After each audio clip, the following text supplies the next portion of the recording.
મારા સાહેબ બીબલી ને મેં કોકરી બીબલી લાવી. પુત્રી આવી કે એક બેબી આવી એ નસીબદારના ઘરમાં જ આવે. હે?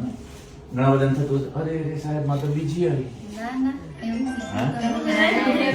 પણ અમારે સાહેબ હવાના રૂંગવા આવતું હતું. કેટલાય એવા બાળકો હોય છે કે જેના મમ્મી પપ્પા નહીં હોતા અને કેટલા એવા મમ્મી પપ્પા હોય છે કે જેને ખરેખર મમ્મી પપ્પા બનવું છે, બાળકો નહીં હોતા.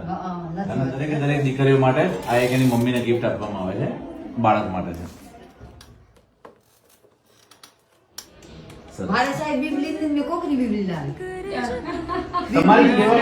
અરે હવે મારે તમને કે- મારા દીકરાને હવે આવીને ચિત્તે હું ખુશીથી કોકરી લાવી, એમાં કોકરી લાવી એ જેટલા થોડા કરી લાવી સાહેબ. તમે વિચારો તમે હા. કેટલા નસીબદાર કહેવાઓ કે અને તમને હવે મારે ભગવાને આ વિશ્વાસ. આને આટલી દુનિયામાં આટલા બધા છે તો તમને જ પસંદ કર્યા ભગવાને કે આ બેબીને હાચવી એક છે.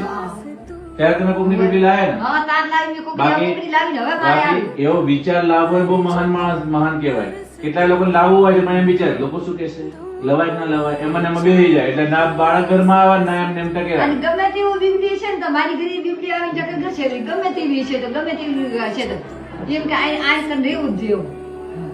લાગણી દેખાય. સરસ. તો બધા હવે શાંતિથી ઘેર જાઓ, આરામથી ઘેર જાઓ. તકલીફો ગમે ત્યારે આવી શકો, કોઈ ટેન્શન ચિંતા કરવાની જરૂર નથી. મજબૂત થઈ જવાનું, ખોરાક બધો ખાવાનો. તકલીફ હોય તો 24 કલાક દવાખાના દરવાજા ખુલ્લા જ છે. હા? ચલો જય માતા. જય માતા.